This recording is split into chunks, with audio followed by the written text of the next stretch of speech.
Right, we're going to grab a couple from the assess on page 128129. I only want to do grade B stuff, so, or A's if we're lucky. So make x the subject of the formula just to make a change. So very basic one here. I've got y equals x squared. Is that what it says? No, I misread it because I can't see very well. So y minus x equals 9. So minus x becomes positive x over there. So y equals 9 plus x squared. Subtract the 9. X squared is the inverse operation of adding. Y minus 9. And to get x on your own, you square it, all of it, not just the y, not just the 9, all of it. That's that. Baby one here, y equals root x. Opposites of square rooting, squaring, therefore x is going to be y squared. And we just squared both sides. Next one, 3y equals 2x squared plus 3. Lose the 3 by subtraction. 2x squared equals 3y minus 3. Divide by 2, so x squared equals 3y minus 3 over 2. And then you root the lot. 3y minus 3 over 2 square rooted is that sorted out. Last one, I've got here 5y minus 2x equals mx, interesting, plus 4. I don't want to end up with any negative x's. Since I want to make x the subject of the formula, I don't want to end up with minus 2x minus mx, really ugly. So you go next door and add. You come over here and subtract. So what have we got then?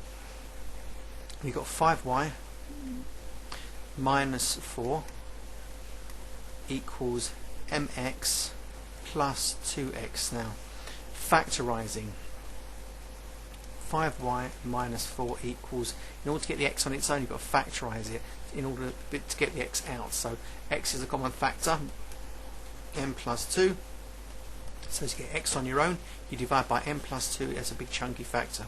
So I've got 5y minus 4 all divided by m plus 2. And that's the first one of its kind where we actually had to factorize an expression or part of an equation in order to get out the x on its own and single it out. So this is a new thing. It's not appeared in any of the exercises, and you've got to watch that. It's so important to write the word factorize. Alright, that means get the x on its own somehow. Get that and that out by factorizing. So if you achieve that, then that's good. That's very definitely grade A. Question 10, I'm going to make it fit in that little space there just above that little pony who's enjoying himself in Mallorca field, and that's where I found him. Right, a shop uses the following formula to work out the total cost when customers pay by instalments. So I've got D equals 0.1C. I'll tell you what that means in a minute when they've told me. And C equals D plus 36M. What have I got? C is the total cost. Yep. D is the deposit in pounds, which obviously a tenth of the total cost. That's what's required. M is the monthly payment in pounds, and the total cost of the chair is £800. Work out the monthly instalments. Okay, so let's do this part. So the deposit required is 0.1 times 800, best known as £80. I can shove that in there, and so I've got 800 equals 80 plus 36 lots of M. Take the 80 over and subtract. We're just solving an equation now, aren't we? So I've got 36 monthly instalments is going to be 800 take away 80. That's going to be £720. M is going to be 720 over 36. 36 goes into 72 twice, 20 months. So it's going to take 20 months to pay off that chair. Why would you spend £800 on a chair? The total cost of a chair. I mean, my goodness. Anyway, enough of that. Is there anything challenging in the assess? Well, I'm going to try and just do it blind anyway. And in fact, I'm in the assess. There might be a half decent AQA pretend type question. The first little batch looks far too easy and boring. I'll do question 3. It's the last one. It says a teacher sets an extended task. Okay, now I'm getting scared. Any task that is handed in late has the original mark reduced using the formula. Ooh, so don't hand in your tasks late, homework or whatever.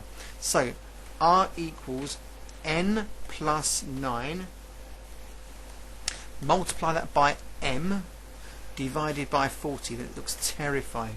Right, r is the reduction, n is the number of days late, m is the original mark. Now Adam hands in his task 1 day late. His original mark is 32. Work out his new mark. Okay, number of days late, so we have got 1 day late, put a 1 there, and his original mark was 32. We're now going to work out what this poor guy is going to get reduced to. So reduced mark, here we go. 1 plus 9 brackets times 32 divided by 40. What do we got? We've got 10 times 32, 320, all over 40, cancel down a little bit, 4's into 32, 8. So his original mark, poor chap, is 8 instead of 32. That is harsh. Anyway, that's why you have to do it, don't you? So 10, 32, 320 over 40. Yeah, 8 is original is terrible. Oh, poor chappie. Now Belinda, what's happened to her, poor girl? Hands in her task 5 days late. Oh, great. So r equals 5 plus 9 times, her mark is reduced by 7 marks. Oh, in other words, the r is 7.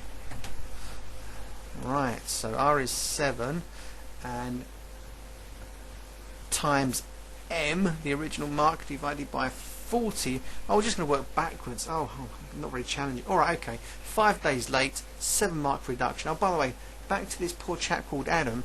Alright, so he's been reduced by 8 marks. That's not his final mark, it's the reduction. So I've got it into my head that teachers are giving him 8 marks instead of 32 marks for being 1 day late. That's really unpleasant. I wouldn't be like it to you. Right, 40, take it over and multiply. 4 7s are 28, so that's called 280. 5 plus 9, 14, and we're going to multiply that by m on the outside. Right, divide by 14, so we have m equals 280 divided by 14, goes in twice. Right, the original mark was 20, and the mark reduction is going to be 7. Let's just check it again. 5 plus 9 is 14. 14 times m is 280. I could have gone like this, couldn't I? 14m equals 280, and then just divided the same way by 14. Yeah, 20. Not a problem there. And that's the most challenging question in section 11. Very weedy, I think.